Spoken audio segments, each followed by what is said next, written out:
Joker du Christ, selon l'ordre de Melchizedek.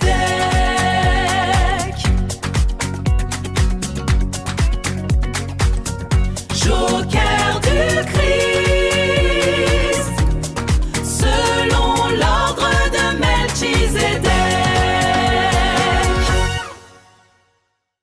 Bienvenue à tous, chers frères et sœurs auditeurs, sur votre radio préférée, Joker du Christ, pour un nouveau numéro du Melchizedek Show. Sans plus attendre, plongeons au cœur des Écritures avec un résumé inspirant du 3e chapitre de l'Évangile de Jean. Voici un résumé clair et structuré du chapitre 4 de l'Évangile selon Jean, qui relate deux épisodes majeurs de la vie de Jésus, sa rencontre avec la Samaritaine et la guérison du fils d'un fonctionnaire royal. 1. Jésus et la Samaritaine au puits, 4/1-42. Le contexte du voyage. Jésus quitte la Judée pour retourner en Galilée.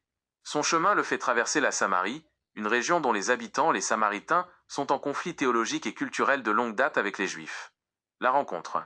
Fatigué par la marche, Jésus s'arrête vers midi près d'un puits à Sichar, tandis que ses disciples sont allés en ville acheter des vivres.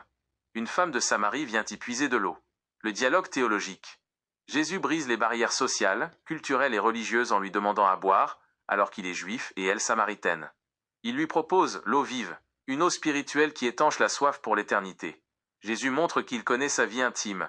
Il lui rappelle qu'elle a eu 5 maris, et qu'elle vit avec un homme qui n'est pas son mari, ce qui amène la femme à reconnaître en lui un prophète. Il lui révèle ensuite ouvertement qu'il est le Messie attendu. La conversion des Samaritains. Oubliant sa cruche, la femme court au village raconter sa rencontre. De nombreux Samaritains viennent à Jésus, écoutent son enseignement et croient en lui. Jésus reste 2 jours avec eux, et beaucoup d'autres le reconnaissent comme le sauveur du monde. 2.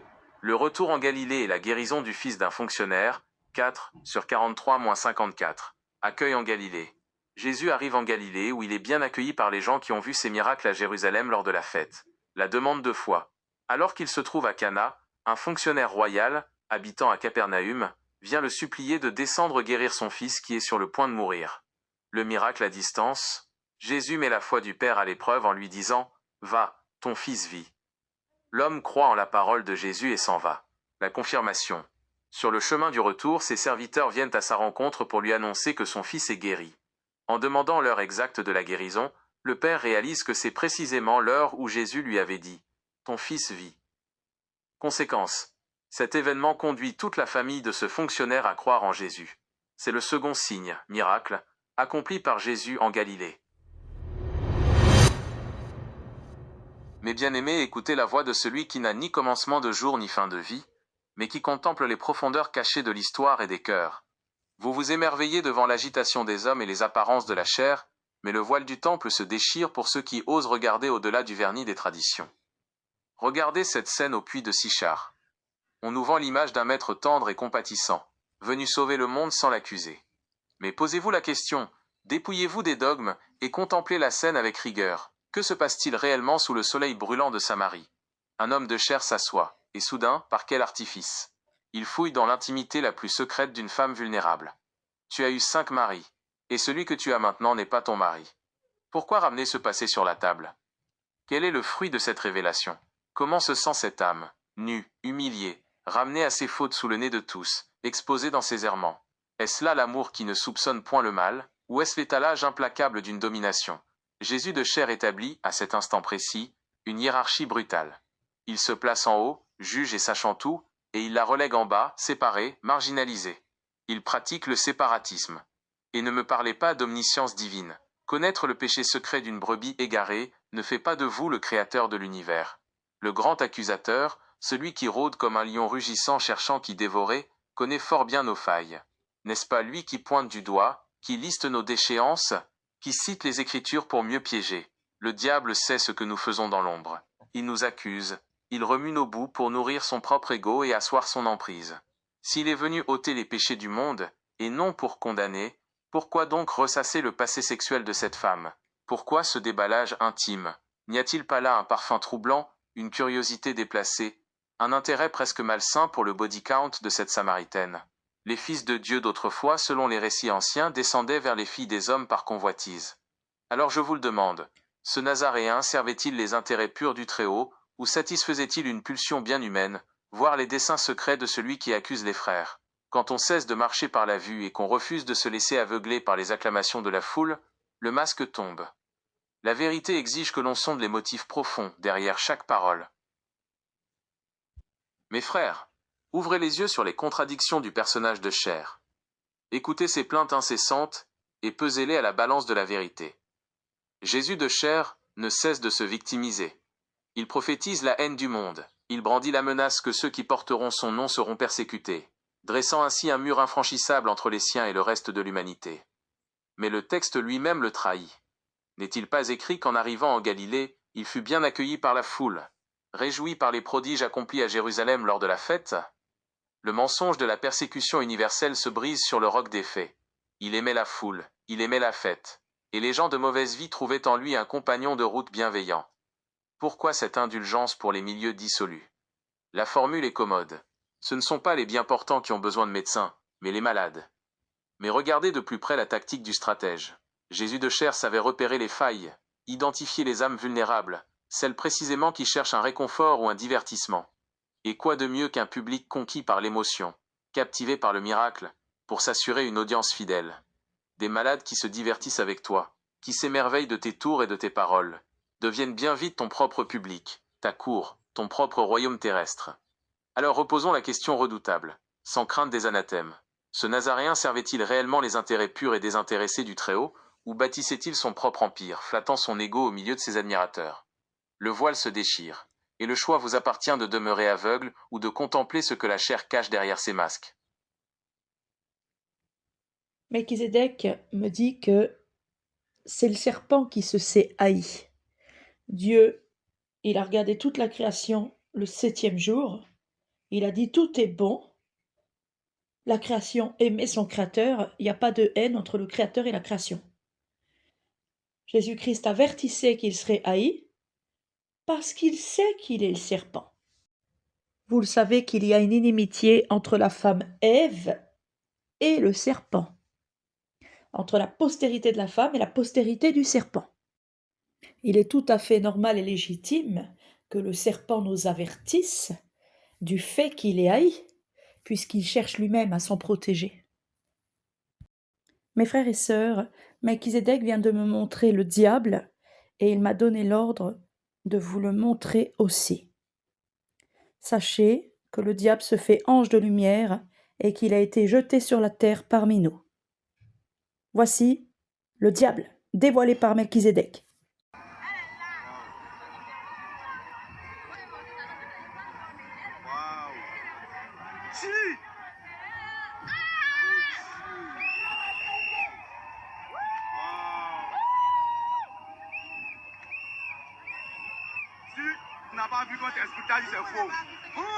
Voilà, chers frères et sœurs, ça c'est le diable.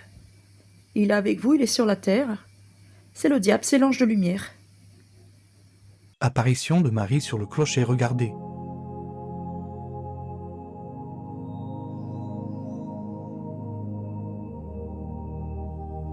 Les hommes ont entendu le Créateur leur dire que le diable avait été jeté sur la terre, que le diable se fait ange de lumière. Cependant, quand les hommes voient un ange de lumière prétendre qu'il s'appelle Marie, les hommes l'adorent. Sans preuve, sans être sûr, tout en négligeant la parole de Dieu, les avertissements, les révélations données par le Créateur, les hommes adorent.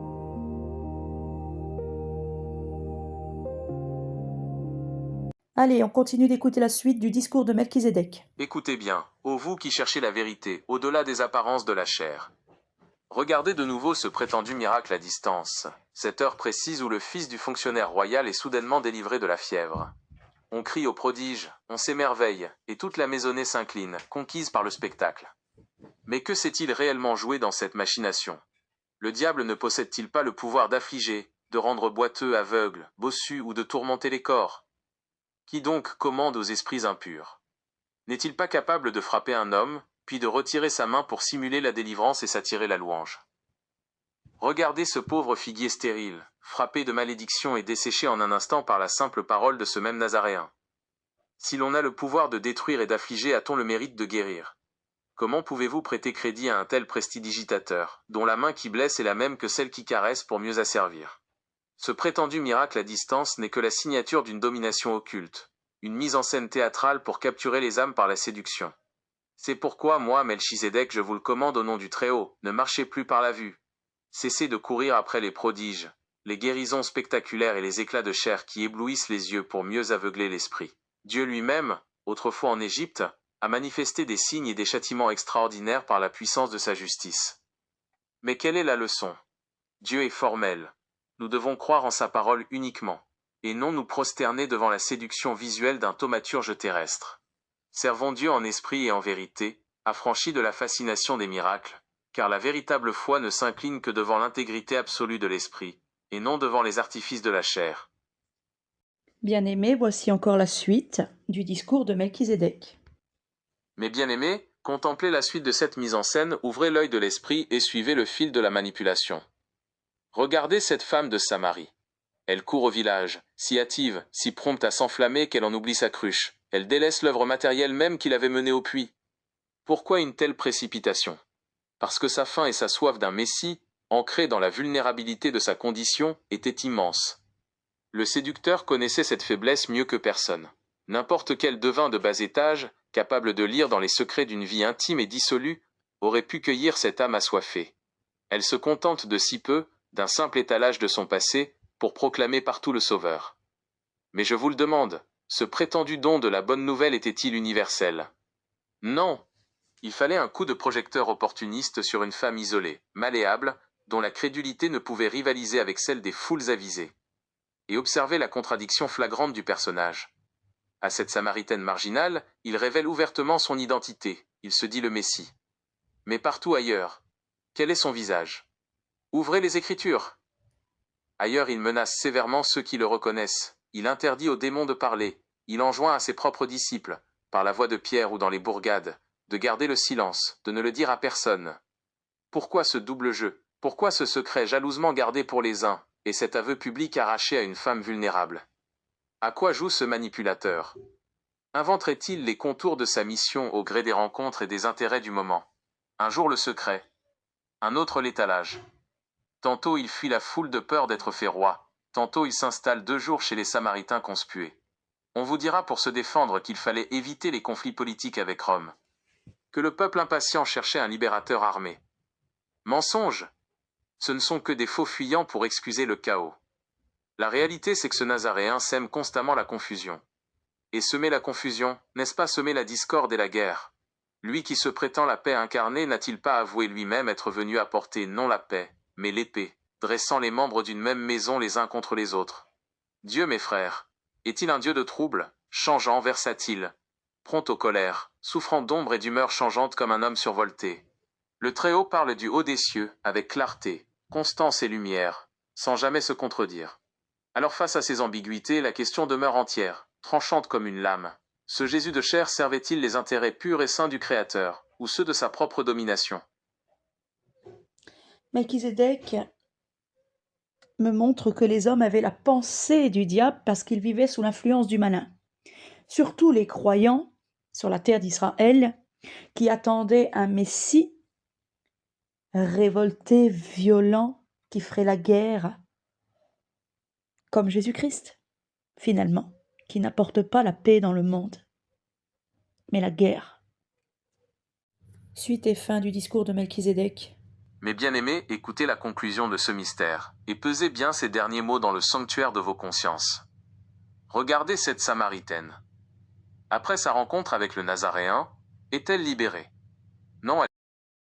Ouvrez les yeux sur les contradictions du personnage de chair, et écoutez la vérité de ce qui s'est réellement joué au puits de Sichar. Regardez cette femme de Samarie. On nous la décrit séduite, parce qu'elle se retrouve soudain face à quelqu'un qui connaît sa vie charnelle et pécheresse. Prise de court, elle s'empresse d'aller annoncer que le Nazaréen est le Messie, au point d'oublier sa cruche et de délaisser totalement l'œuvre matérielle et quotidienne qu'elle était venue accomplir au puits. Cette femme est trop hâtive. Elle se contente de si peu pour proclamer à tous la venue d'un prétendu sauveur. La soif du Messie, propre à cette fille de Jacob, était immense, et ce faux prophète pouvait-il l'ignorer, lui qui prétendait tout connaître des faiblesses humaines? Le trompeur a simplement saisi le moment opportun. Au commencement, À qui ce don était-il adressé?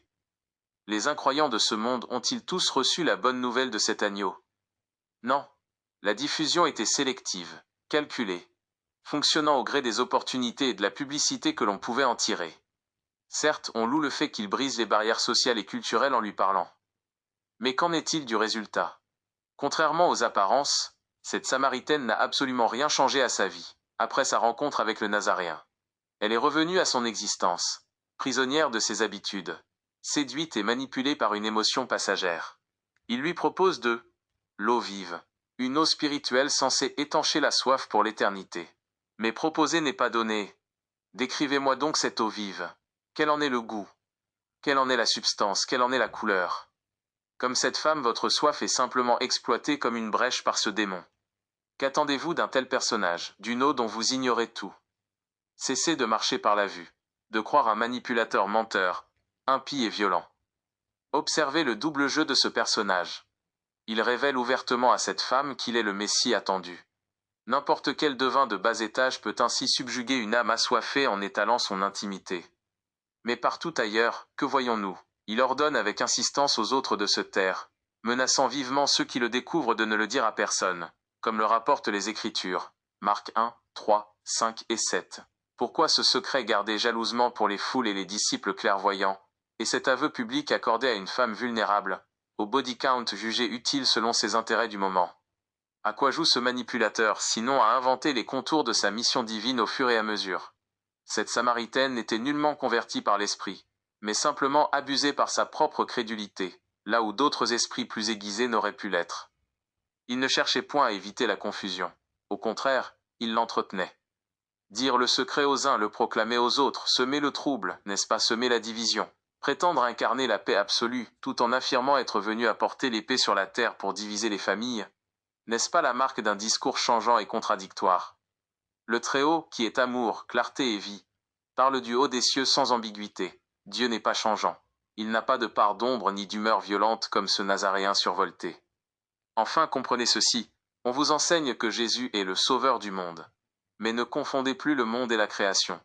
Moi, Melchizedek, je vous le rappelle, la création divine est pure, bonne, parfaite, voulue par le Créateur, et elle n'a nul besoin d'être sauvée mais seulement d'être guidée et protégée. Jésus-Christ est présenté comme le sauveur du monde, c'est-à-dire de ce système de ténèbres et de domination. C'est là que le diable triche subtilement. Cessez de vouloir voir pour croire. Nulle nécessité d'eau vive changée en promesse illusoire, ni de miracle spectaculaire. Le diable demeure le diable, même lorsqu'il se déguise en ange de lumière. Croyez en la parole de Dieu seulement. Restez ferme dans l'esprit. Cette femme samaritaine n'a jamais eu l'eau vive, et nous attendions une eau vive aussi, hein? Alors que les apôtres ne l'ont jamais eu, cette eau vive. On ne sait pas le goût, la couleur, on ne sait rien de cette eau vive. Il a raison, Melchizedek. D'abord, il n'y a pas besoin d'avoir d'eau vive. On n'a pas besoin d'être sauvé. On a juste besoin de faire comme Abraham, de méditer et de s'approcher de notre Dieu en esprit. C'est ce qui fera que le diable s'éloignera de nous avec toute sa séduction et ses illusions, ses miracles. Mes frères et sœurs, je vous propose un résumé essentiel du discours de Melchizedek, qu'on prenne bien point par point chaque révélation, parce qu'en fait, pour que l'IA, elle parle clairement, je suis obligée de lui demander de rendre fluides les textes. Mais des fois, quand elle me rend fluides les textes, elle me modifie certains trucs. D'accord?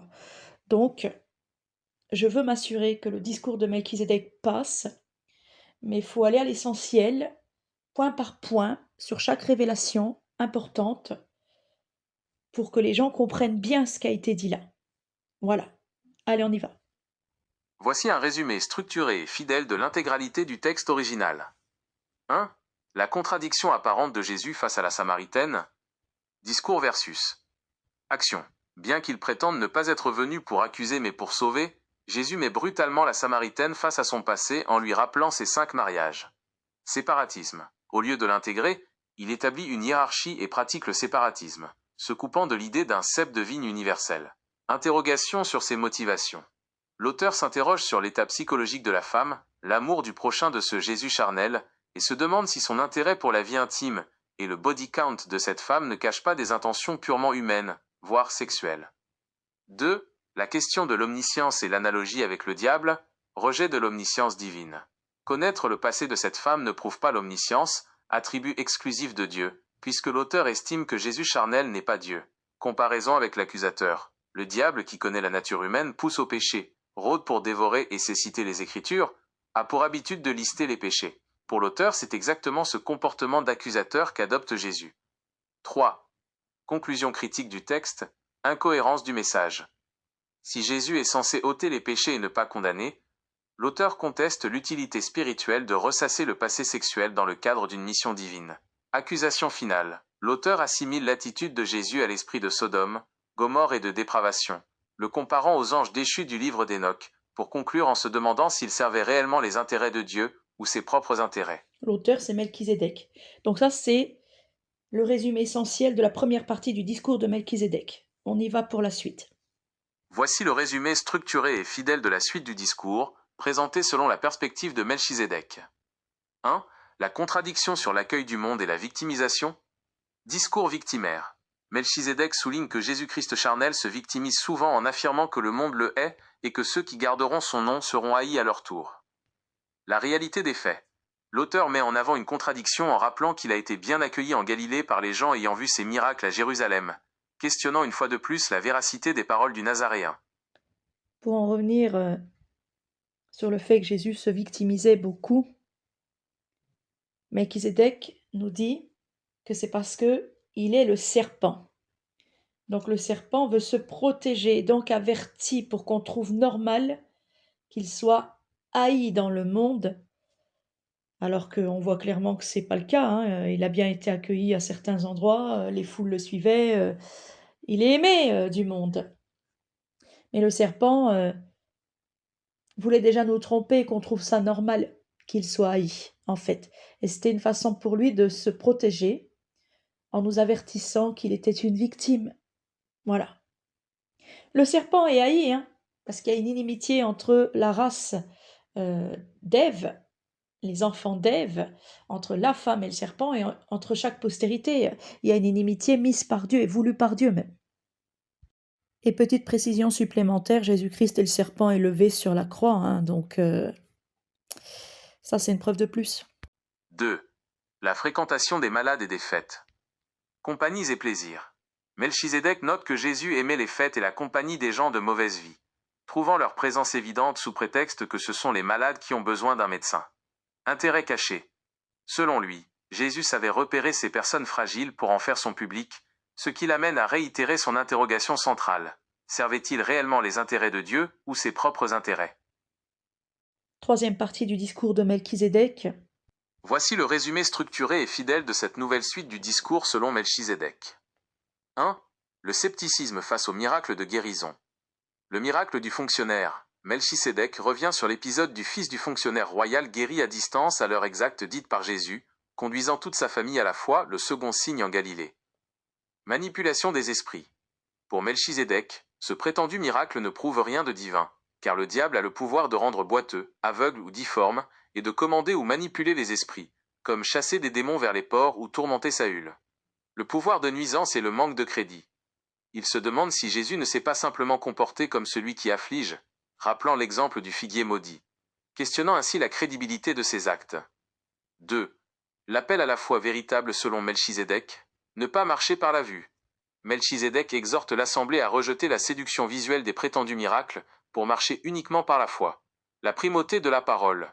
Tout en rappelant que Dieu a pu accomplir des châtiments et des signes extraordinaires dans le passé, comme en Égypte, il insiste sur le fait que la foi doit s'appuyer exclusivement sur la puissance de la parole de Dieu, et non sur le spectacle des miracles. Voici l'avant-dernière et quatrième partie du discours de Melchizedek, les amis. Voici le résumé structuré et fidèle de cette suite du discours selon Melchizedek. 1. La crédulité de la Samaritaine et la critique des révélations sélectives. La faiblesse exploitée. Melchizedek analyse la réaction de la Samaritaine, qui, fascinée par le fait qu'il connaisse sa vie intime, oublie sa cruche et se précipite pour annoncer le Messie. Pour lui, cette femme vulnérable et assoiffée s'est contentée de peu, se comportant comme n'importe quelle personne influençable face à un devin. Le paradoxe du secret messianique. Melchizedek relève une contradiction majeure. Jésus révèle ouvertement qu'il est le Messie à cette femme, tout comme il brise les barrières en lui demandant à boire et en lui proposant l'eau vive, alors qu'il ordonne par ailleurs et avec violence à d'autres, comme dans l'évangile de Marc ou à Césarée de Philippe, de ne le dire à personne. Cible facile. Selon lui, Jésus choisit à qui se révéler selon son auditoire, préférant abuser une femme crédule plutôt que d'affronter des personnes au discernement plus aiguisé. 2. La confusion semée et la mise en cause du comportement de Jésus, fabrication et incohérence.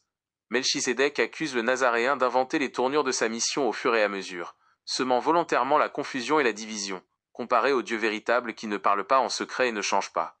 Le rejet des excuses politiques. Il balaie l'argument selon lequel Jésus agissait ainsi pour éviter des conflits politiques avec les Romains, affirmant qu'il cherchait à semer la discorde. Le doute sur sa sainteté, en le qualifiant de survolté et violent, il s'interroge sur la légitimité de ce modèle qui prétend incarner la paix tout en venant apporter l'épée, concluant une nouvelle fois par la question centrale. Servait-il les intérêts de Dieu ou ses propres intérêts? 3. L'issue de la rencontre. La conversion des Samaritains. Malgré ces critiques, le récit se conclut sur l'impact de la démarche de la femme.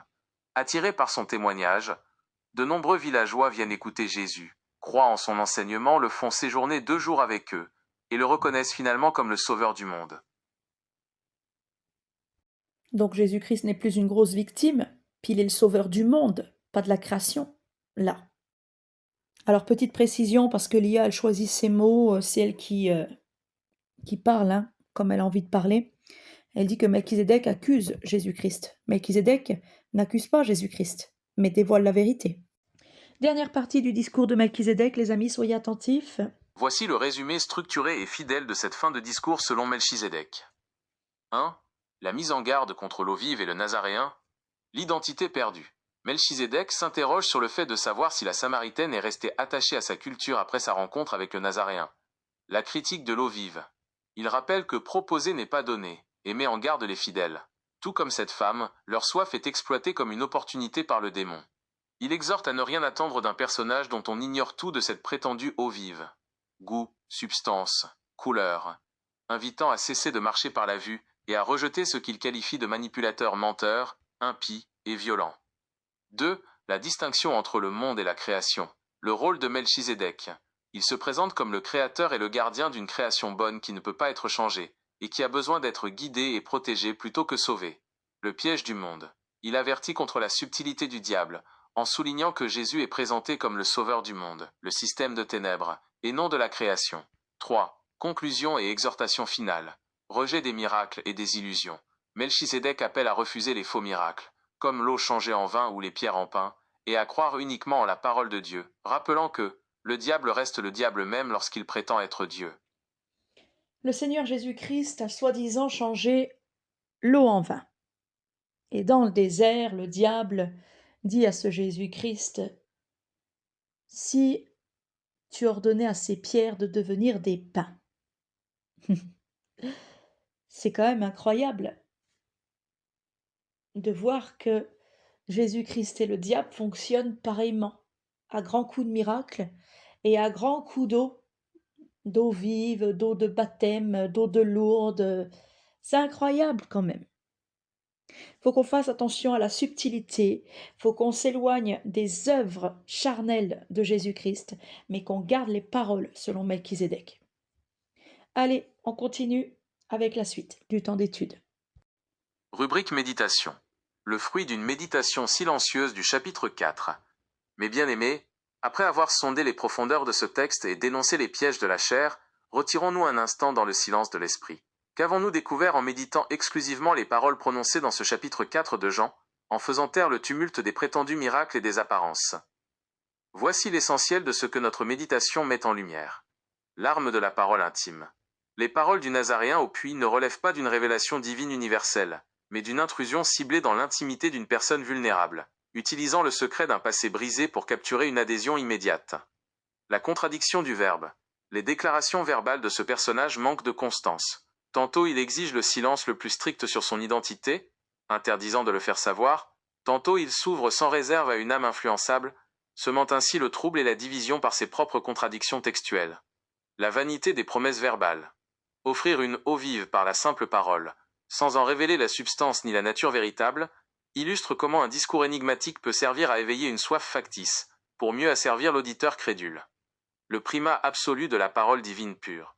Notre méditation nous enseigne qu'il ne faut jamais suspendre sa foi aux déclarations changeantes, passionnelles ou violentes d'un homme de chair, mais s'ancrer uniquement dans la vérité immuable, claire et sans ombre du Créateur. Allez, on regarde maintenant ce qu'il faut comprendre et ce qu'il ne faut pas comprendre. Mes bien-aimés, après avoir sondé les profondeurs de ce texte et dénoncé les pièges de la chair, retirons-nous un instant dans le silence de l'esprit. Qu'avons-nous découvert en méditant exclusivement les paroles prononcées dans ce chapitre 4 de Jean, en faisant taire le tumulte des prétendus miracles et des apparences? Voici l'essentiel de ce que notre méditation met en lumière. L'arme de la parole intime. Les paroles du Nazaréen au puits ne relèvent pas d'une révélation divine universelle, mais d'une intrusion ciblée dans l'intimité d'une personne vulnérable, utilisant le secret d'un passé brisé pour capturer une adhésion immédiate. La contradiction du verbe.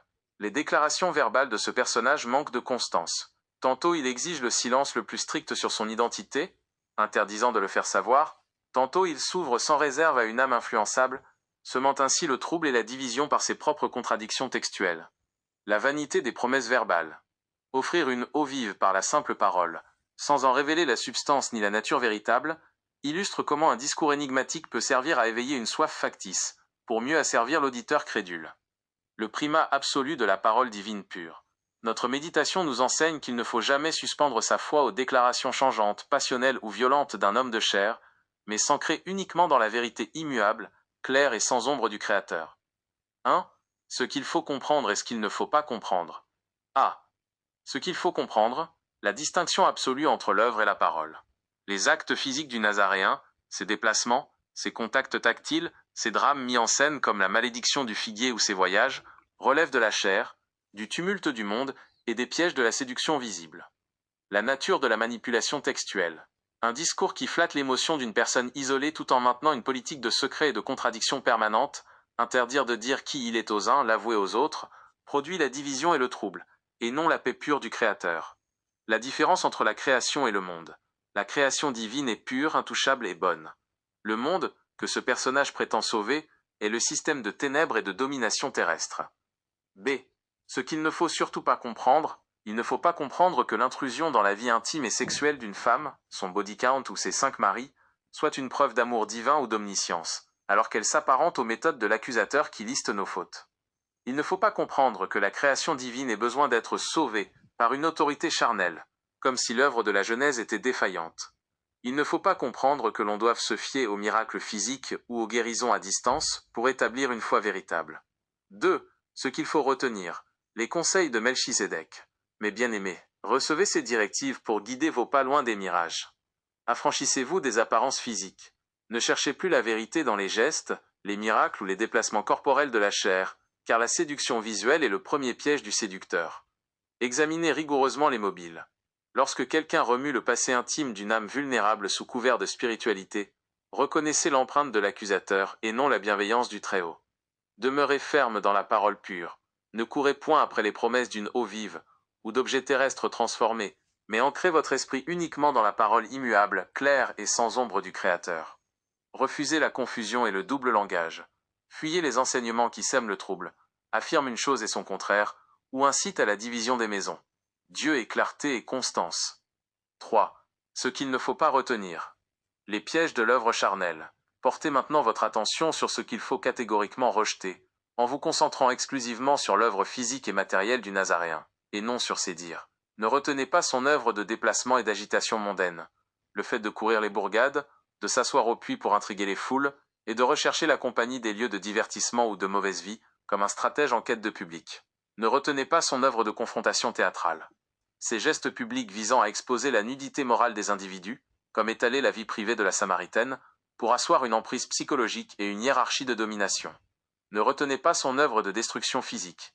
Les actes de colère ou d'affliction menés par sa main, comme le dessèchement soudain du figuier ou la gestion des esprits contraires, qui démontrent la puissance d'un esprit de trouble capable de frapper pour mieux simuler la délivrance. Ne retenez pas son œuvre de contradiction politique et sociale, ses actions louvoyantes, tantôt fuyant les foules, tantôt s'installant en territoire samaritain, semant l'ambiguïté et provoquant l'affrontement, qui contredisent la droiture absolue de l'esprit.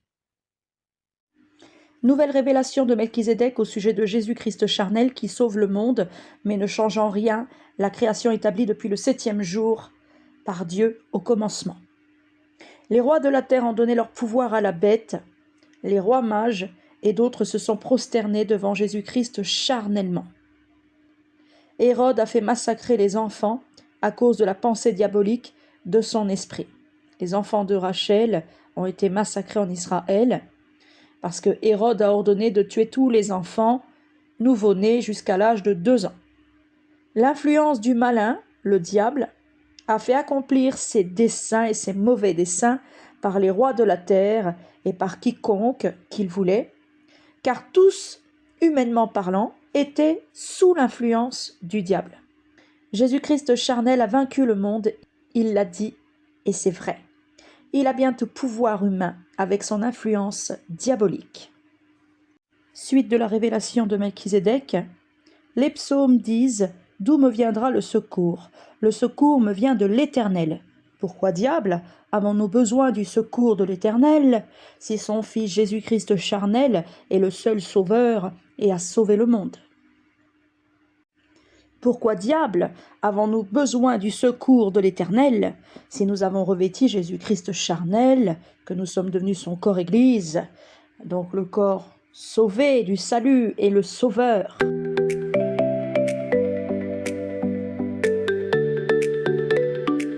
Mes frères et sœurs auditeurs, approchez-vous maintenant avec attention, car nous entrons dans l'étape ultime de la révélation.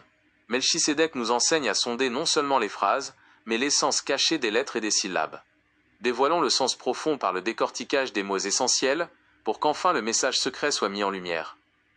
Décortiquage des mots essentiels. Parole égale par haut rôle, ce qui parle à travers un rôle établi. Chair égale serre, le domaine ou l'espace terrestre de l'illusion. Message égale message, l'âge ou le temps des envoyés du trouble. Lumière égale l'homme hier, ce qui éclaire l'humus, la terre, loin des cieux.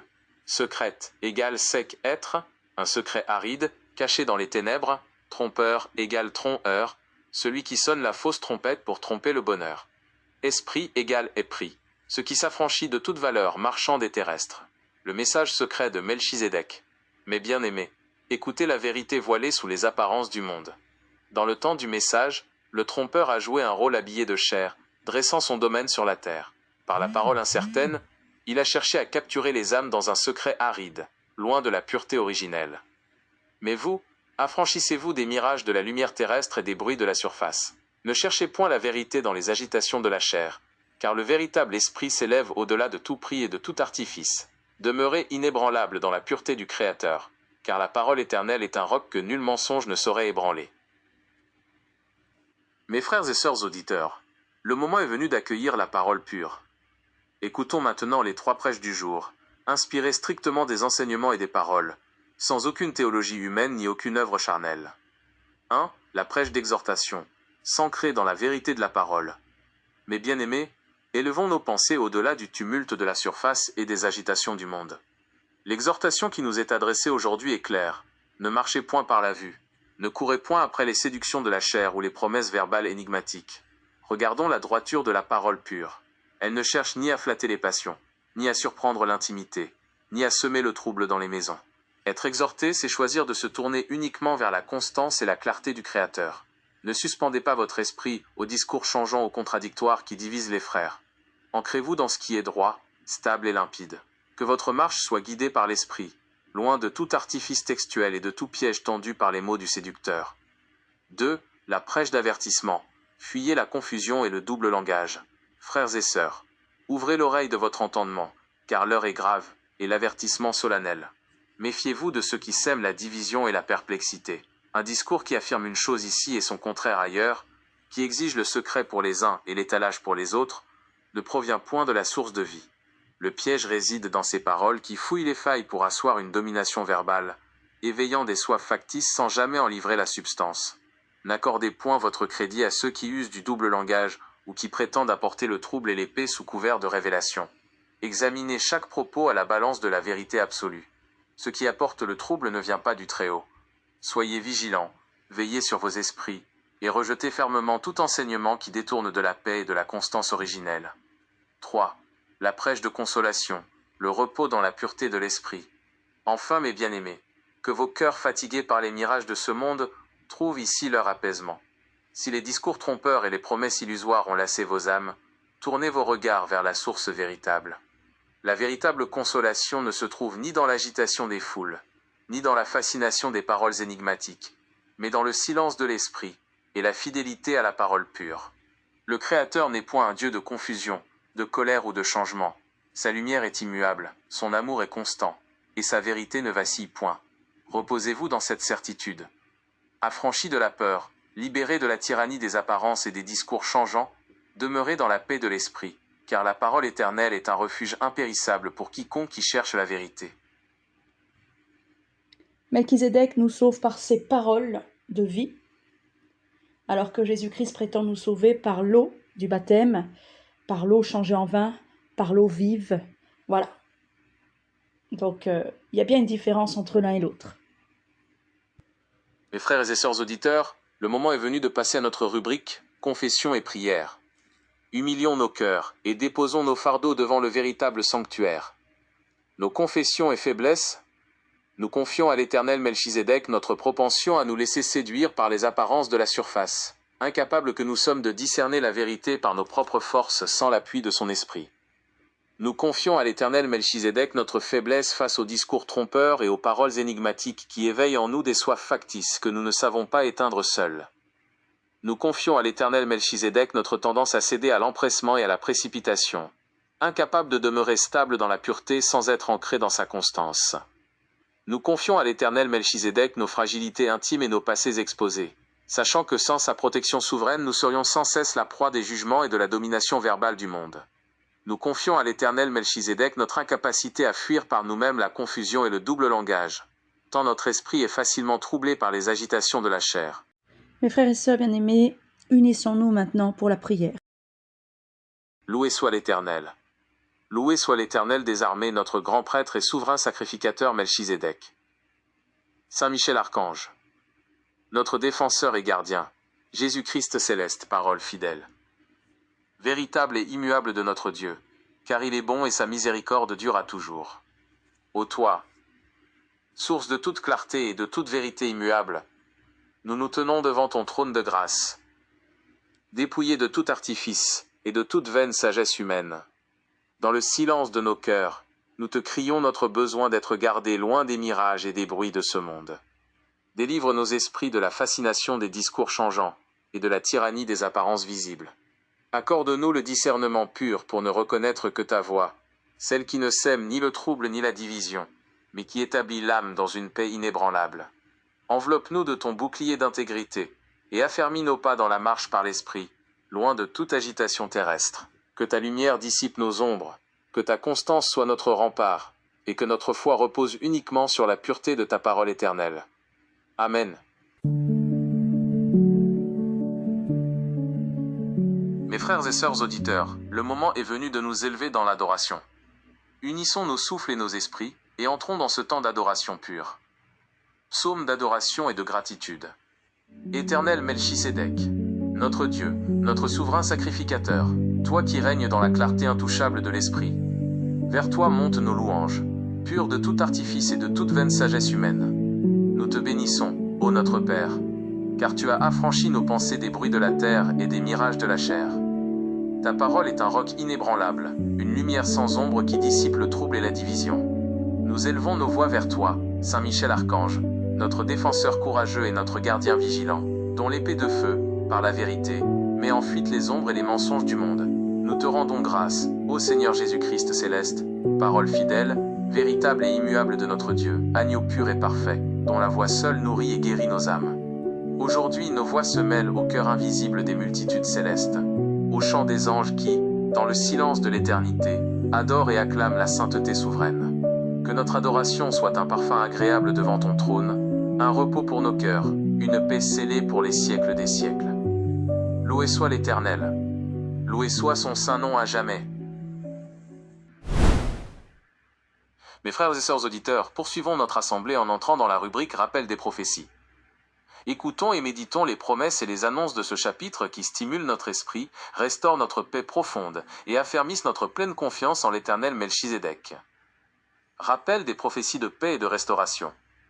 La prophétie de l'adoration en esprit et en vérité. La promesse, l'heure vient, et elle est déjà là, où les véritables adorateurs adoreront le Père en esprit et en vérité. Car ce sont là les adorateurs que le Père demande. Ce qui restaure notre paix. Cette parole brise le joug des lieux fermés, des cultes matériels et des barrières religieuses de la chair. Elle nous promet que notre lien avec le Très-Haut est direct, pur, établi dans l'espace inviolable de l'esprit, loin des agitations de ce monde. La prophétie de la moisson spirituelle achevée. La promesse. Levez vos yeux et regardez les champs qui sont blancs pour la moisson. Celui qui moissonne reçoit un salaire et amasse des fruits pour la vie éternelle. Ce qui restaure notre paix. Elle nous rappelle que le plan du Créateur n'est point prisonnier des échecs terrestres.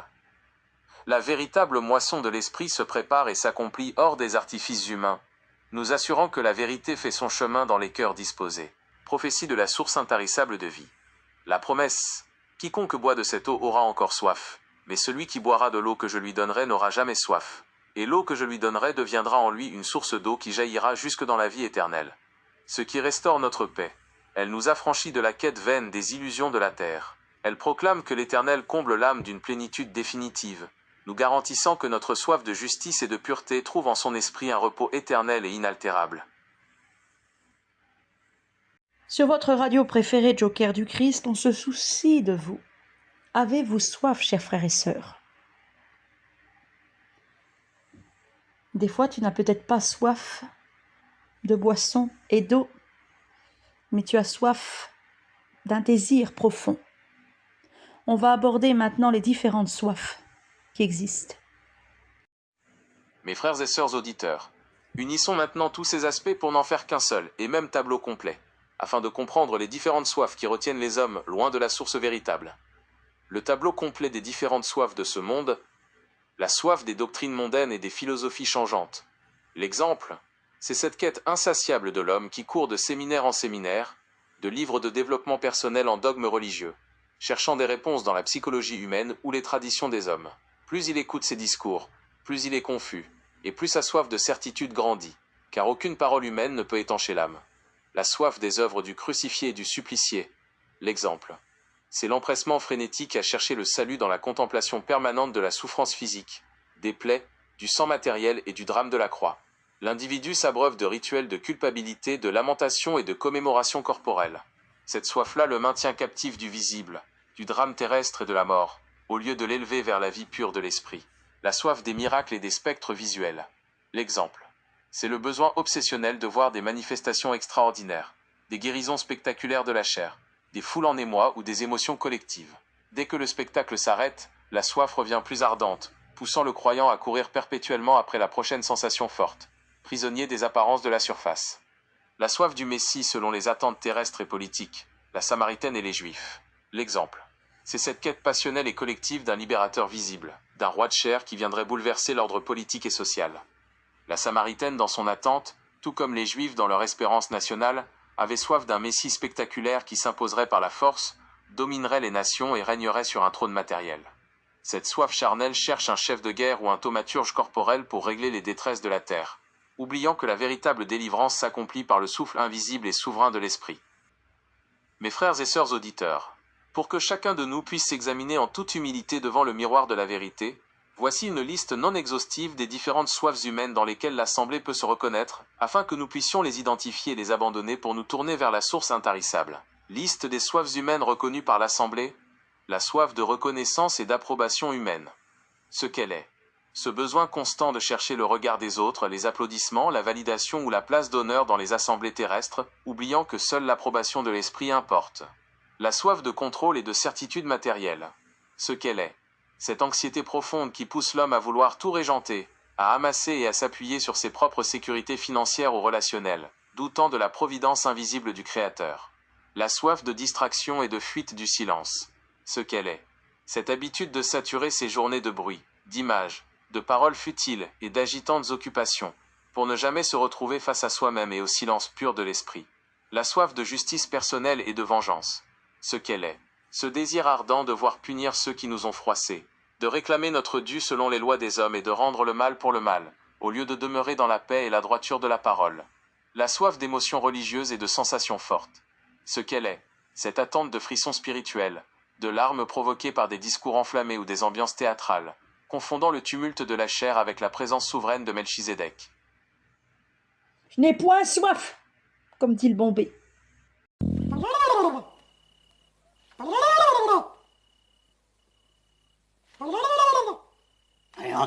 Décortiquage du mot essentiel. P-E-R-N-I-F-L-A-R égale perno plus flair, ou le flair du perno, l'apogéanisé qui éveille l'essence et grise la chair. Le perniflard. Mes frères et sœurs auditeurs, poursuivons notre assemblée en entrant dans la rubrique Enquête de vérité. Examinons maintenant les contradictions flagrantes qui se manifestent dans les récits de la chair. Rappelons-nous avant tout que l'éternel Melchizedek ne s'incarne point dans la chair, car comme il est écrit, Dieu n'a ni père, ni mère, ni commencement de jour, ni généalogie humaine. Toute apparition corporelle ou prétention d'un passage par la chair constitue en soi la plus grande des contradictions face à l'Esprit éternel. Relevé et explication des contradictions de la chair. La contradiction de l'origine terrestre et de la filiation charnelle. Le fait. On nous présente un personnage né d'une femme, inscrit dans des généalogies terrestres, ayant une famille, des frères et des repères matériels, tout en prétendant venir du ciel. L'explication. C'est une contradiction absolue. L'éternel Melchizedek n'a point de commencement, point de fin, ni de généalogie humaine. Attribuer une naissance charnelle et une ascendance terrestre à l'esprit pur est un mensonge qui abaisse le Créateur au niveau des créatures périssables. La contradiction entre la parole de paix et l'œuvre de violence physique. Le fait, un discours qui prêche l'amour, le pardon et le salut, contredit immédiatement par des actes physiques violents ou théâtraux, tels que chasser des marchands à coups de fouet, maudire un figuier pour le faire sécher, ou provoquer des divisions dans les familles en déclarant apporter l'épée. L'explication. La source pure ne peut pas émettre à la fois la clarté et le trouble. Un enseignement qui se dit divin mais qui s'appuie sur la colère, la destruction matérielle et la contrainte de la chair contredit la nature immuable et pacifique du Très-Haut. La contradiction du secret exigé et de la mise en scène publique. Le fait. Interdire formellement à ses disciples de dire qui il est, fuyant la foule pour se cacher, tout en multipliant les actions spectaculaires, les provocations dans les bourgades et les dialogues publics calculés pour attirer les regards. L'explication. La vérité n'use point de stratégie théâtrale ni de double jeu. Exiger le silence tout en orchestrant le spectacle de la chair révèle une contradiction profonde entre la recherche de la mise en lumière mondaine et l'humilité cachée de l'esprit. La contradiction du salut par la mort de la chair. Le fait, faire reposer le salut éternel des âmes sur l'agonie physique, le sang versé d'un corps supplicié et le drame d'une croix de bois. L'explication. C'est la contradiction suprême de la religion du monde. La chair ne sauve point la chair.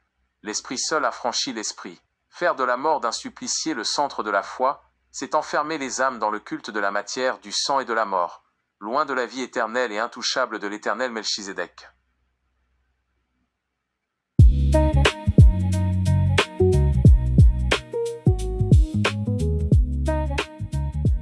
Mes frères et sœurs, j'ai eu une pensée là de Melchizedek, je dois vous en parler. Il me pose une question dans mon esprit. Adam et Ève étaient à l'image de qui? De Dieu, du Créateur.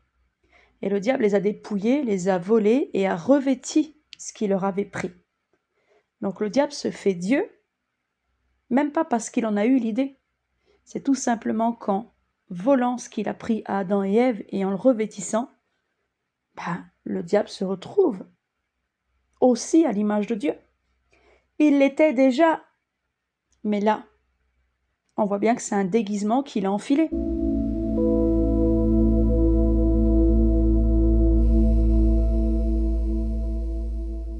Mes frères et sœurs auditeurs, le moment est venu d'annoncer la météo de notre assemblée. Il est l'heure de regarder l'état de notre cœur et de sentir comment nous nous portons à l'intérieur. Rappelons-nous que toute tempête extérieure n'a aucune importance. Ce sont les tempêtes intérieures qu'il faut absolument contrôler et remettre à l'éternel Melchizedek. Nous remettons à Melchizedek tous nos problèmes extérieurs et intérieurs, afin qu'il restaure la joie dans nos cœurs et remplisse nos maisons de son soleil et du vent de l'Esprit Saint. Chers frères et sœurs, voici maintenant une courte mais jolie histoire pour enfants, inspirée de notre temps d'étude. La courte histoire pour enfants. Il était une fois, dans une vallée paisible, un petit garçon qui aimait courir partout pour attraper le vent et compter les nuages. Souvent, quand le ciel devenait gris et que le vent soufflait fort dehors, il avait peur et courait se cacher en pleurant.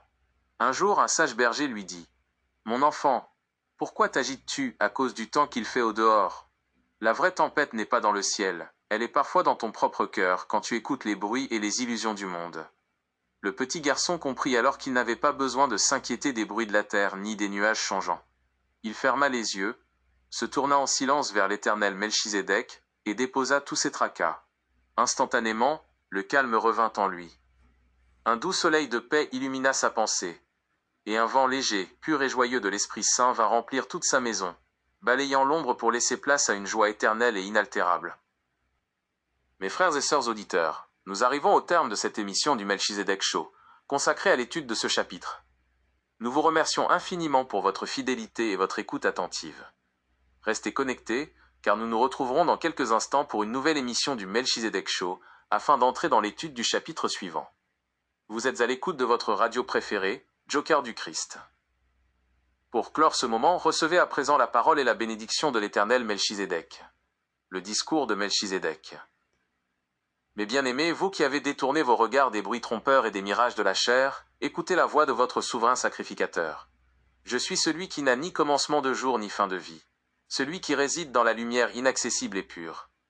Pourquoi vos cœurs sont-ils troublés par les agitations du monde et les doctrines qui passent? Ne courez point après les eaux troubles de la terre qui laissent toujours l'âme altérée. Je vous ai établi dans la source intarissable de mon esprit. Demeurez dans le silence de ma paix, affranchis des chaînes de la religion et des illusions de la matière. Ma parole est votre bouclier, mon souffle est votre repos, et ma clarté dissipe toute ombre en vous. Marchez désormais la tête levée, vêtus de l'intégrité de ma vérité, car vous êtes gardés dans la main de l'Éternel pour les siècles des siècles. Ma paix souveraine repose sur vous. Amen. Allez, gros bisous à tous, merci. À bientôt sur une prochaine émission du Melchizedek Show. Bye bye. Joker du Christ, go ho ho. Le Melchizedek Show. L'ordre de Melchizedek. Le Melchizedek Show. Ton rendez-vous, Joker du Christ. Joker du Christ, selon l'ordre de Melchizedek.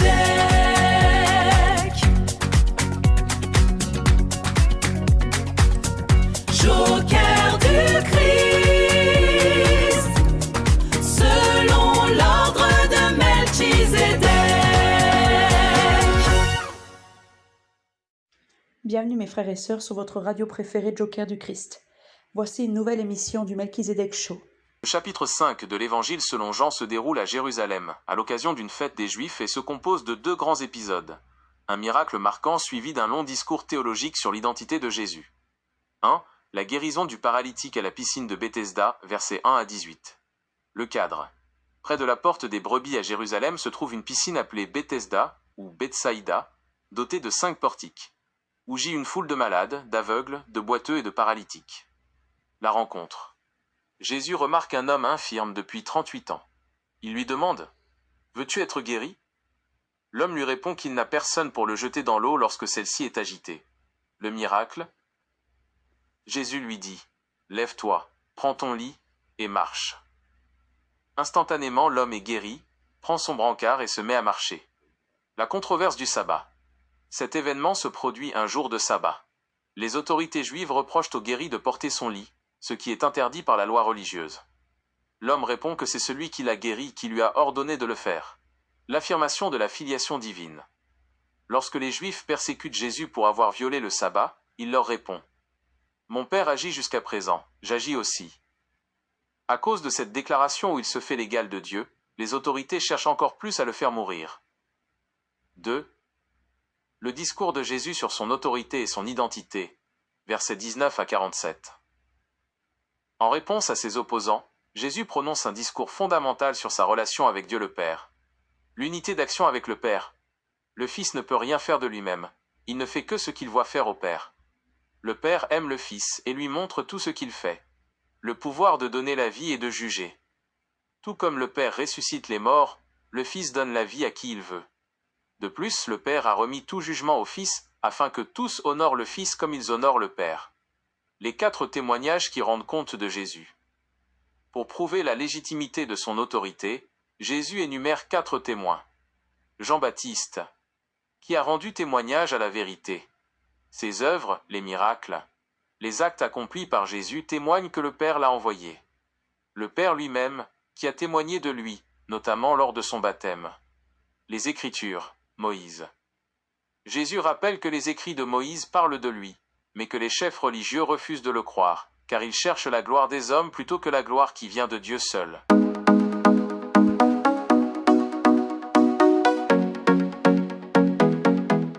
Le discours de Melchisédek. Près de la porte des brebis à Jérusalem se trouve une piscine appelée Bethesda ou Bethsaïda, dotée de 5 portiques, où gît une foule de malades, d'aveugles, de boiteux et de paralytiques. Le médecin Jésus-Christ charnel choisit de guérir qu'un seul malade et pas tous. Pourquoi fait-il des exceptions? Son cœur a des préférences et son amour se donne-t-il au compte-gouttes? Non. Le diable choisit toujours les moments opportuns et la brebis la plus faible ou crédule à attaquer. Jésus-Christ va inciter ce paralytique, une fois guéri, à pécher doublement contre la Torah. Jésus lui dit « Lève-toi, prends ton lit et marche ». Instantanément, l'homme est guéri, prend son brancard et se met à marcher. La controverse du sabbat. Cet événement se produit un jour de sabbat. Les autorités juives reprochent au guéri de porter son lit, ce qui est interdit par la loi religieuse. L'homme répond que c'est celui qui l'a guéri qui lui a ordonné de le faire. En Israël, il y a une interdiction biblique et rabbinique de transporter des charges le jour du sabbat. Preuve textuelle. La Torah écrite. Le commandement du sabbat impose l'arrêt de tout travail. Halacha. Exode, chapitre 20, versets 8 à 10. Deutéronome, chapitre 5, versets 12 à 14. Cette interdiction englobe formellement le transport de fardeaux, comme le rappelle explicitement le prophète Jérémie au chapitre 17, verset 21. Gardez vos âmes, ne portez point de fardeau le jour du sabbat, et n'en faites point entrer par les portes de Jérusalem. Là j'ai Melchisédek qui me montre Jésus-Christ portant sa croix. La preuve juridique aussi, la loi orale, halacha. Les autorités religieuses, les pharisiens et les docteurs de la loi, avaient catégorisé 39 types de travaux interdits dans le transport d'un objet d'un domaine privé à un domaine public. Porter un brancard ou un lit en public un jour de sabbat était donc une infraction punissable et visible. Deuxièmement, l'infraction commise est l'instigation directe de Jésus. Preuve textuelle, le constat des autorités. Lorsque l'homme se met à marcher avec son lit, les autorités religieuses l'interpellent immédiatement. C'est le sabbat. Il ne t'est pas permis selon la loi d'emporter ton lit. Jean, chapitre 5, verset 10. Preuve textuelle. L'ordre de Jésus. L'homme ne prend pas cette initiative par défi personnel, mais exécute un ordre direct. Celui qui m'a guéri m'a dit « Prends ton lit et marche ». Jean, chapitre 5, verset 11. Jésus-Christ charnel incite donc cet homme à pécher contre la loi de Dieu en Israël. Portée juridique. Donc Jésus agit en tant qu'instigateur de la transgression, poussant délibérément un individu à violer l'interdiction légale du transport de charge un jour de sabbat. Troisièmement, l'absence de justification par le danger de mort et la revendication de Jésus-Christ charnel. Preuve textuelle, le contexte de la guérison.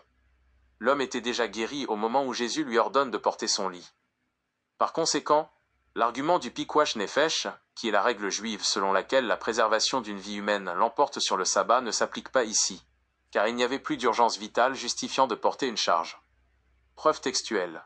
La réponse théologique de Jésus. Plutôt que de nier la transgression, ou de se conformer à la loi, Jésus-Christ charnel assume l'acte en plaçant sa propre autorité au-dessus de la législation sabbatique, donc de Dieu le Père. En disant « Mon Père agit jusqu'à présent, j'agis aussi ».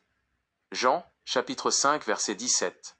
Donc Jésus agissait indépendamment du Père, ça allait contre le Père, et ne pouvait donc pas faire qu'un avec le Père. Et quand il prétend qu'il est Dieu, il ment. L'affirmation de la filiation divine.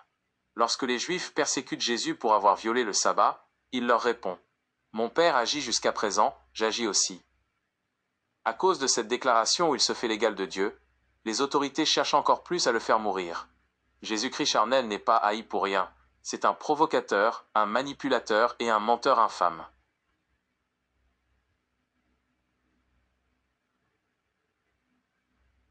Le Père est plus grand que Jésus-Christ charnel, nous voyons une contradiction flagrante et grossière de Jésus-Christ charnel qui prétend être Dieu agir en contrepartie et accord du Père.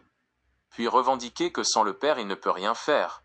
Après sa provocation et s'être fait des opposants, Jésus-Christ charnel parle de son autorité supérieure qui peut aller mettre contre les ordonnances ou la volonté de Dieu. C'est un discours radicaliste et illusoire qui ne profite qu'à son ego surdimensionné. Jésus-Christ charnel méprise à ce moment-là des croyants, il ne faut surtout pas oublier cela. Relisons le texte point par point. L'unité d'action avec le Père. Le Fils ne peut rien faire de lui-même, il ne fait que ce qu'il voit faire au Père. Le Père aime le Fils et lui montre tout ce qu'il fait. Encore un mensonge de plus de Jésus-Christ charnel, n'a-t-il pas agi en méprisant la loi du Père? Et en contrepartie, il pouvait faire donc des choses sans le Père, comme pousser cet homme à porter son lit. Jésus-Christ charnel prétend que c'est le Père qui lui montre tout ce qu'il doit faire, même si sa méprise des croyants ou va contre la loi, et volonté même de ce Père en question. Continuons la lecture. Le pouvoir de donner la vie et de juger. Tout comme le Père ressuscite les morts, le Fils donne la vie à qui il veut. De plus, le Père a remis tout jugement au Fils, afin que tous honorent le Fils comme ils honorent le Père. Le Père est la victime ou un outil, des décisions et de la volonté capricieuse de ce Fils orgueilleux et impudent, qui par ses paroles incite avec manipulation, en prenant en otage le don de la vie, afin que les gens se prosternent et l'adorent. Relisons sa manipulation mot pour mot. Le Père a remis tout jugement au Fils, afin que tous honorent le Fils comme ils honorent le Père. Jésus-Christ charnel est loin d'être un libérateur, mais plutôt un dictateur tortionnaire. Lecture du dernier point. Il prétend démontrer son autorité et sa légitimité pour être adoré, car le Nazaréen affirme être Dieu. Voyons donc ses preuves selon lui. Les 4 témoignages qui rendent compte de Jésus. Pour prouver la légitimité de son autorité, Jésus énumère 4 témoins. Jean-Baptiste, qui a rendu témoignage à la vérité. Le fameux cousin. Cette preuve n'est pas très convaincante, car Dieu est esprit. Il n'a pas de généalogie et nullement besoin des hommes, pour démontrer qu'il est Dieu, et digne d'être adoré. Autre preuve de Jésus-Christ charnel. Ses œuvres, les miracles. Les actes accomplis par Jésus témoignent que le Père l'a envoyé. Moi, Melchisédek, la parole immuable, j'affirme ne pas avoir envoyé Jésus-Christ charnel. Dieu n'a nullement besoin de séduction et de miracles, comme le font les charlatans, maîtres enchanteurs pour être adoré et prouver qu'il est Dieu. Ensuite, le Père lui-même, qui a témoigné de lui, notamment lors de son baptême. Un oiseau parlant au-dessus du Jourdain n'est point le Père, cette preuve n'en est pas une. Preuve suivante. Les Écritures, Moïse. Jésus rappelle que les écrits de Moïse parlent de lui, mais que les chefs religieux refusent de le croire, car ils cherchent la gloire des hommes plutôt que la gloire qui vient de Dieu seul. Non, Moïse ne parle pas de Jésus-Christ charnel, c'est lui-même qui s'approprie les choses. De plus, il accuse une fois de plus, alors qu'il n'était pas venu pour ça mais pour sauver. Ce n'est pas moi qui vous accuserai, dit Jésus-Christ charnel, mais Moïse. Moïse est utile à Jésus-Christ charnel que quand ça l'arrange. Ce diable est vraiment un opportuniste et l'opposant de Moïse. Jésus-Christ charnel, ta bouche parle de l'abondance de ton cœur, tu accuses les croyants de chercher la gloire des hommes plutôt que la gloire qui vient de Dieu seul. Mais ce n'est pas eux qui cherchent à être adorés et à prouver leur divinité, conclut Melchisédek. Mes frères et sœurs, Melchisédek me met une image à mon esprit, et cette image se trouve dans le film La Passion du Christ. C'est l'image du diable, sous des traits féminins, qui porte un bébé diabolique, et ça fait référence à Marie. C'est ce que me montre Melchisédek. Continuons mes frères et sœurs, alors je vous ai préparé un essentiel des vérités importantes du discours de Melchisédek, avec des petites démonstrations que Melchisédek, il n'a pas tort, hein, il est bien la vérité. Les vérités importantes du discours de Melchisédek et leurs démonstrations. 1. La sélection d'un seul malade à la piscine de Bethesda. La vérité énoncée. Jésus choisit de ne guérir qu'un seul malade parmi une foule immense, agissant selon des préférences sélectives plutôt que par un amour universel et immédiat pour tous les souffrants présents. La démonstration de sa véracité. Le texte de l'évangile de Jean, chapitre 5, versets 3 à 6, montre explicitement une multitude de malades, d'aveugles, de boiteux et de paralytiques, mais rapporte que Jésus s'adresse et guérit un seul individu ciblé, laissant intentionnellement tous les autres dans leur état de souffrance. 2. L'instigation directe à la transgression du sabbat. La vérité énoncée. Jésus pousse délibérément le paralytique guéri à commettre une infraction à la halakha et à la loi écrite en lui ordonnant de porter son lit le jour du sabbat, alors qu'aucune urgence vitale ne le justifie. La démonstration de sa véracité. L'homme n'agit pas de sa propre initiative, puisqu'il répond aux autorités religieuses. Celui qui m'a guéri m'a dit Prends ton lit et marche. Jean 5h11. L'ordre formel de transporter une charge d'un domaine privé à un domaine public un jour de sabbat contredit directement les interdictions de la Torah, Exode 20, Jérémie 17, et de la loi orale. 3. La contradiction et la rivalité avec le Père, la vérité énoncée, Jésus prétend être égal à Dieu, tout en affirmant simultanément qu'il ne peut rien faire de lui-même, créant une contradiction théologique où il agit de manière indépendante ou en opposition avec la volonté du Père. La démonstration de sa véracité. Dans sa réponse aux autorités, Jean 5h17 et 5h19, Jésus revendique une autorité personnelle au-dessus de la législation sabbatique du Père. Mon Père agit jusqu'à présent, j'agis aussi, tout en admettant sa dépendance totale.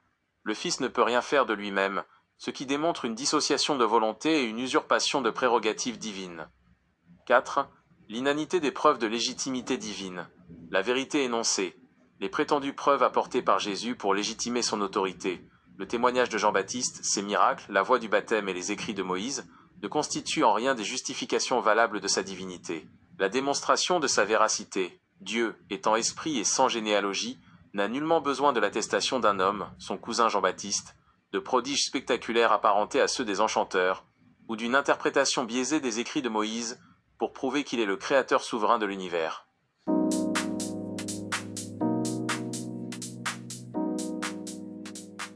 Chers auditeurs, entrons maintenant dans notre rubrique méditation. En regardant de plus près ce que le texte de ce chapitre 5 raconte avec ces mots, voici ce que cela veut dire simplement.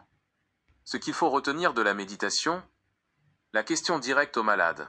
Quand Jésus demande au paralytique « Veux-tu être guéri ?», il le pousse face à lui-même. Il lui demande en gros « Est-ce que tu veux vraiment changer de vie ou est-ce que tu t'es habitué à ta souffrance ?» Foutage de gueule, hein, ça fait 38 ans qu'il est couché par terre, le paralytique. Il n'y a pas à hésiter une seule seconde, hein. Question ridicule, discours vain. L'ordre de bouger malgré les règles. Quand Jésus lui dit « Lève-toi, prends ton lit et marche », il bouscule toutes les habitudes religieuses et les lois du moment pour imposer sa propre décision. L'excuse de l'action de Dieu. Face à ceux qui l'accusent, Jésus se défend en disant « Mon Père travaille encore aujourd'hui, donc moi aussi je travaille ». Il refuse de respecter les limites des traditions religieuses. Le mélange entre faiblesse et pouvoir. D'un côté, il dit qu'il ne peut rien faire tout seul. Le Fils ne peut rien faire de lui-même. Et de l'autre, il exige que tout le monde l'honore exactement comme on honore Dieu. Les reproches aux autres. À la fin, Jésus utilise des témoins et accuse ceux qui l'écoutent en leur disant qu'ils n'ont pas l'amour de Dieu en eux et qu'ils cherchent seulement les honneurs des hommes au lieu de l'écouter lui.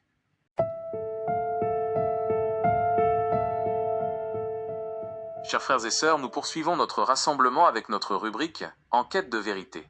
Voici l'ensemble complet des contradictions et incohérences que nous relevons et analysons dans ce chapitre 5 de l'Évangile de Jean, à la lumière de la vérité immuable. Le relevé complet et l'explication des contradictions.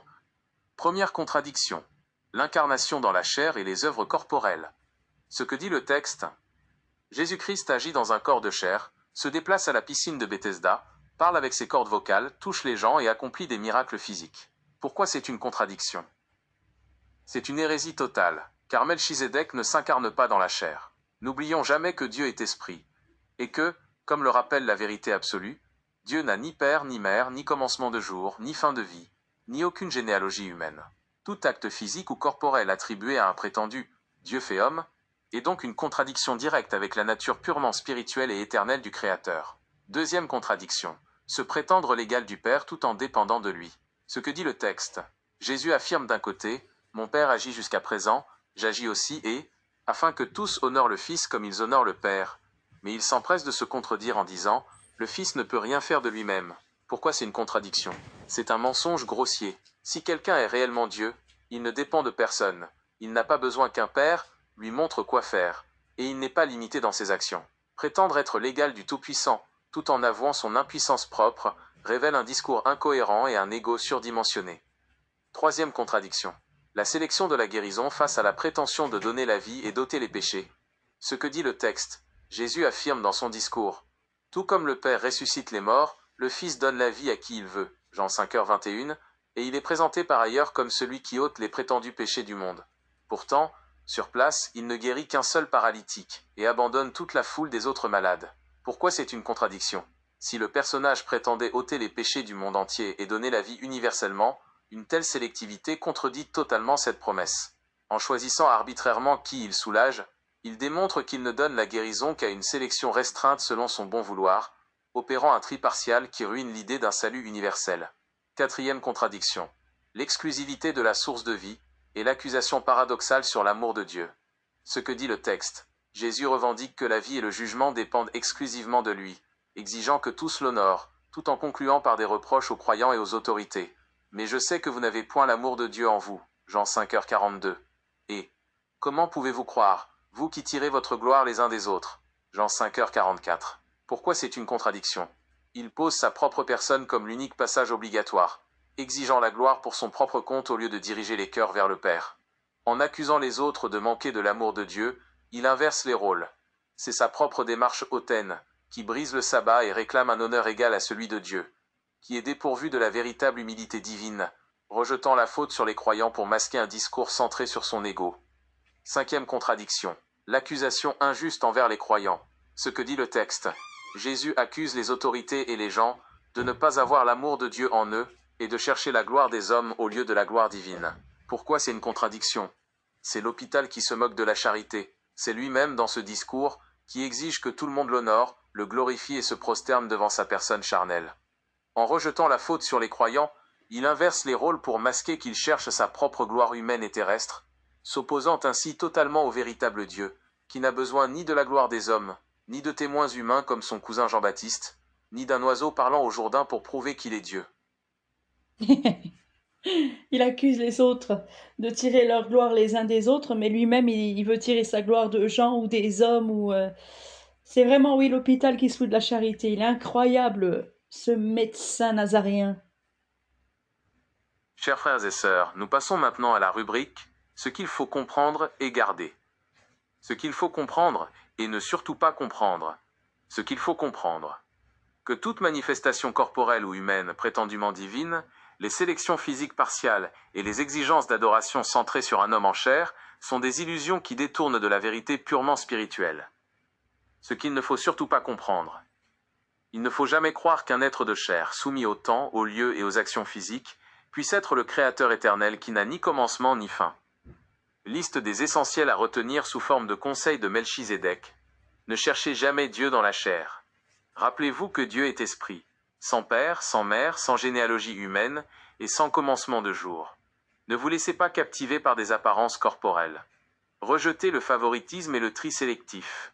Ne croyez pas aux promesses d'un amour universel contredites par des actes qui ne profitent qu'à un seul, tout en abandonnant la multitude dans la souffrance. Méfiez-vous des discours centrés sur l'ego. Fuyez quiconque exige sa propre gloire, se pose en juge suprême et réclame l'honneur dû au Père pour sa propre personne charnelle. N'accordez aucun crédit aux faux témoins humains.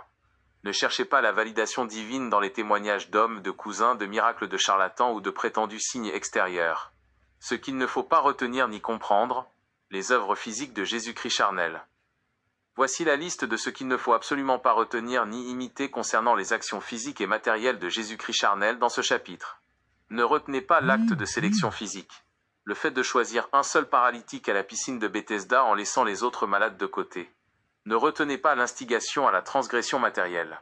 L'acte physique d'ordonner de porter un brancard ou un lit pour provoquer des conflits autour des lois du sabbat. Ne retenez pas les déplacements et les agissements corporels. Le fait de marcher, de parler avec des cordes vocales terrestres, de se disputer physiquement avec des autorités religieuses et de revendiquer une place d'homme charnel égale au Père. Ne retenez pas la mise en scène de soi. L'œuvre physique consistant à exiger que des êtres humains se prosternent et honorent une silhouette de chair et de sang.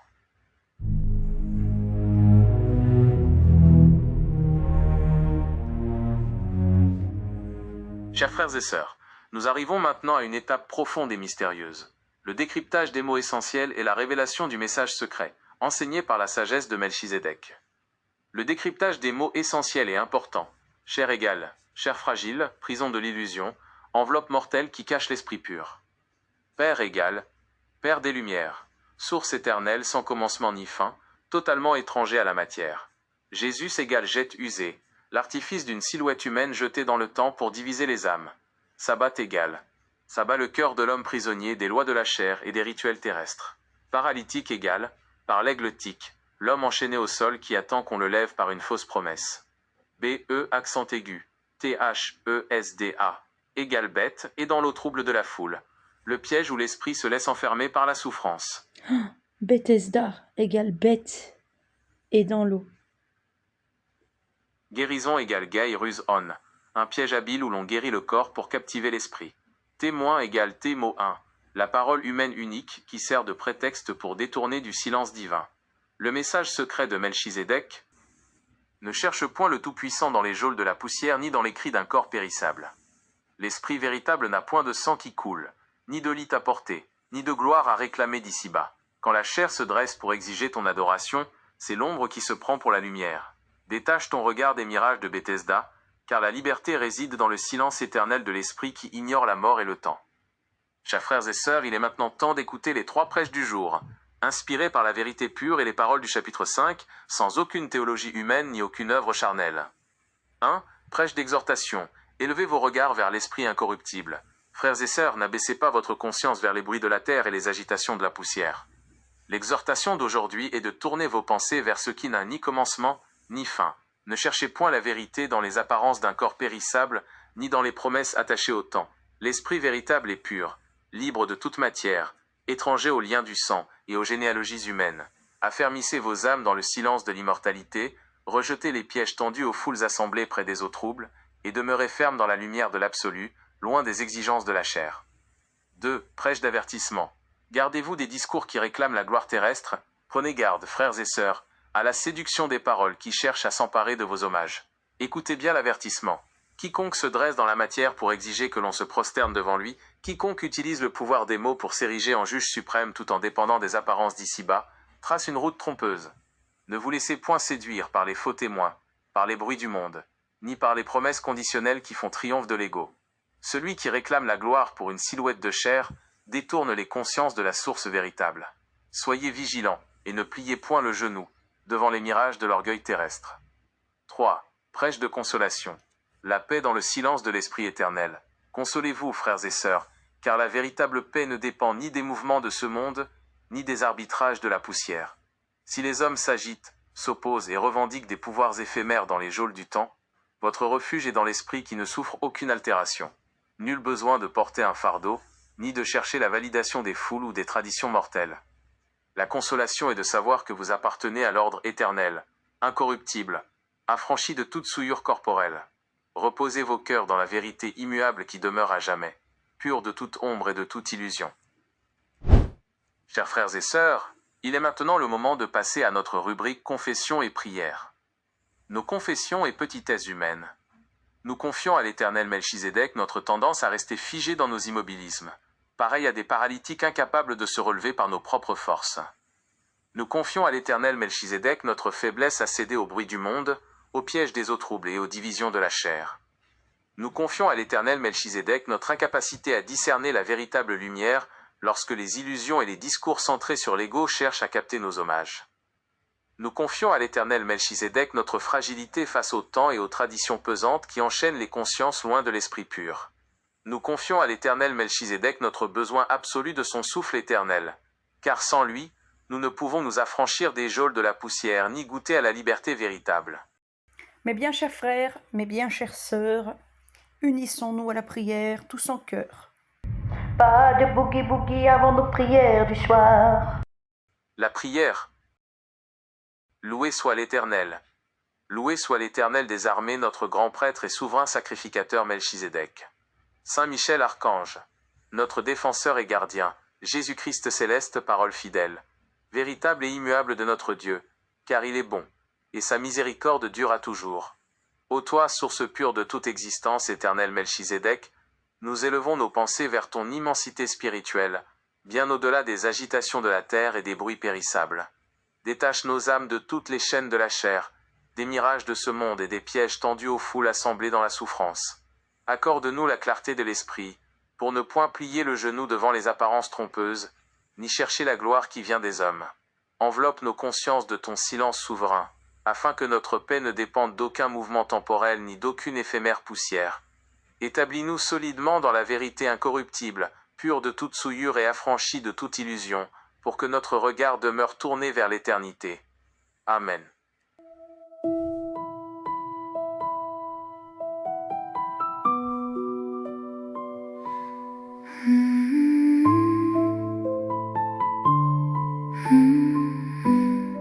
Psaume d'adoration, de louange et de gratitude.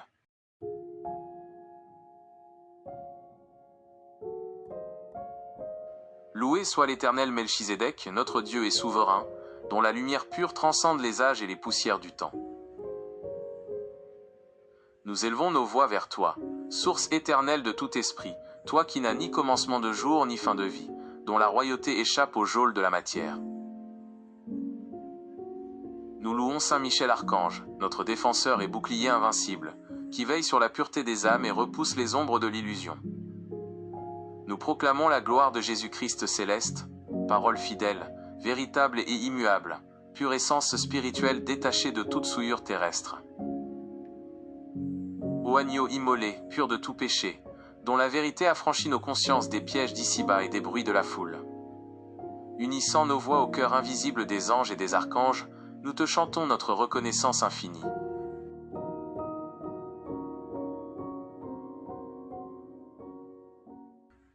Que notre adoration monte comme un parfum de silence et de paix vers ton trône éternel, ô notre Dieu. Amen. Chers frères et sœurs auditeurs, le moment est venu de proclamer notre foi et de témoigner de notre profonde gratitude envers l'Éternel Melchizedek. Ce temps spirituel équivaut à prendre la Sainte Seine, mais d'une manière entièrement spirituelle. En cet instant, nous mettons dans nos bouches les paroles vivantes de Dieu. Rappelons-nous que c'est la parole, l'agneau pur, qui nous nettoie et nous purifie.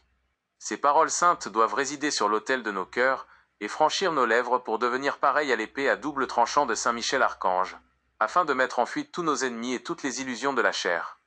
Après chaque proclamation de foi, vous pourrez dire « Je proclame Amen ». Et après chaque action de grâce, vous pourrez dire « Nos âmes bénissent l'Éternel » ou « Loué soit l'Éternel ». Voici nos proclamations et nos actions de grâce, proclamations de foi. Nous proclamons que l'Éternel Melchizedek est l'Esprit souverain et éternel, sans commencement de jour ni fin de vie, totalement affranchi de toute matière et de toute généalogie humaine. Je proclame Amen. Nous proclamons que la véritable parole est l'agneau céleste et immuable, pur de toute souillure terrestre, qui libère nos consciences des pièges de la poussière. Je proclame Amen. Nous proclamons que Saint Michel Archange est notre défenseur invincible, dont l'épée de feu repousse loin de nous les ombres et les séductions de ce monde.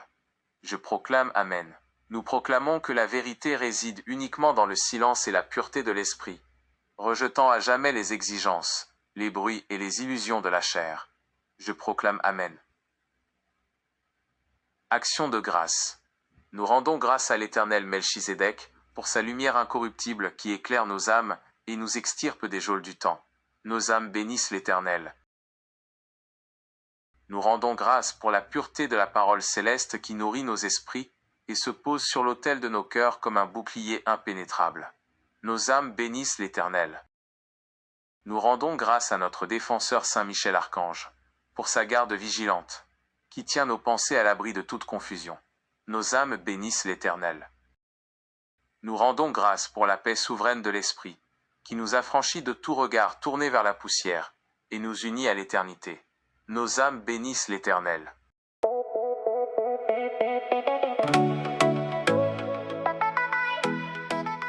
Chers frères et sœurs, n'oublions jamais qu'il est d'une importance capitale de nous décharger de tous nos soucis entre les mains de l'Éternel Melchizedek. N'hésitez jamais à crier et à appeler son nom au cœur de vos épreuves et de vos difficultés, car il entend et répond à l'appel de l'Esprit. Gardez constamment la paix, car veiller sur elle est primordial. Lorsque notre paix intérieure est troublée, c'est un signal d'alerte infaillible que l'Esprit nous envoie. Soyez donc toujours attentifs à votre météo intérieure, afin de demeurer ancrés dans la sérénité et la lumière de notre Dieu souverain. Chers frères et sœurs auditeurs, nous poursuivons notre rassemblement avec la rubrique « Rappel des prophéties ». Les prophéties du chapitre qui restaurent notre paix et stimulent notre confiance en l'Éternel Melchizedek. Première prophétie, l'annonce de la voix incorruptible et de la lumière éternelle.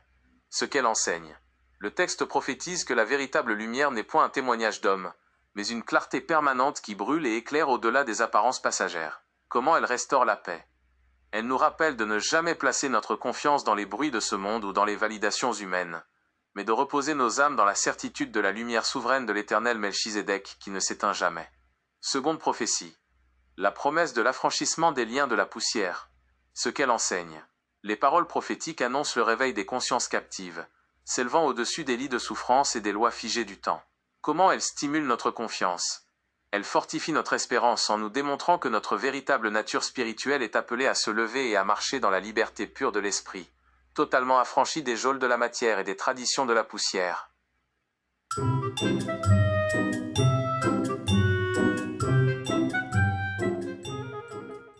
Chers frères et sœurs, voici une petite histoire courte et inspirée pour les enfants, afin de graver l'essentiel de cet enseignement dans nos cœurs. L'histoire du petit oiseau et de la cage de paille. Il était une fois, près d'un grand lac aux eaux troubles, un petit oiseau qui était resté très longtemps prisonnier, au fond d'une vieille cage en paille. Tout autour de lui, d'autres petits oiseaux souffraient, posés sur le sol, attendant qu'un mystérieux personnage vienne les secourir. Un jour, un homme en habit de voyage arriva. Il s'approcha d'un seul oiseau, lui dit de se lever, et le laissa partir en emportant son vieux lit de paille, tandis que tous les autres restèrent dans leur tristesse. L'homme se mit ensuite à parler avec une grande voix, affirmant qu'il était le maître de tout en se disputant avec les gardiens du village et en réclamant que tout le monde l'admire. Mais un sage papillon de lumière, qui observait la scène depuis les hauteurs du ciel, vint murmurer à l'oreille des enfants. « Ne vous trompez point, mes petits. Ne cherchez jamais la vraie liberté dans les bruits de la terre, ni dans les cages de paille, ni dans les hommes qui se disputent pour avoir des applaudissements. Le véritable créateur, l'éternel Melchizedek, n'a pas besoin de corps de chair ni de cage pour vous aimer. Il est le souffle pur et invisible qui habite le ciel infini. » Depuis ce jour, les oiseaux apprirent à regarder au-delà des apparences et à garder leur cœur en paix, sachant que leur véritable maison est dans la lumière éternelle de l'esprit. Chers frères et sœurs, nous vous remercions chaleureusement pour votre écoute. Nous vous retrouverons dans une prochaine émission du Melchizedek Show afin d'étudier ensemble les chapitres 6 et 7 de l'Évangile de Jean. Nous nous quittons après l'écoute du discours de Melchizedek. Discours de l'éternel Melchizedek. Mes bien-aimés, écoutez la voix de l'esprit qui ne passe point. Le monde s'agite dans les poussières du temps, prisonnier des apparences, des bruits de la chair et des lois périssables qui enchaînent les consciences. Mais vous, tournez vos regards vers la source intemporelle, là où nulle ombre ne s'attarde, et où nulle matière ne corrompt la vérité. Ne cherchez point le Tout-Puissant dans les geôles d'un corps fragile, ni dans les promesses conditionnelles des hommes. Je suis l'Esprit pur, sans commencement ni fin, qui éclaire les âmes dans le silence éternel. Demeurez ferme dans ma lumière, affranchis de toute illusion, et que ma paix souveraine enveloppe vos cœurs en ce jour et pour l'éternité. Amen. Gros bisous à tous, bye bye, à bientôt sur votre radio préférée Joker du Christ. Shalom. Joker du Christ, go ho ho. Le Melchizedek Show. L'ordre de Melchizedek. Le Melchizedek Show.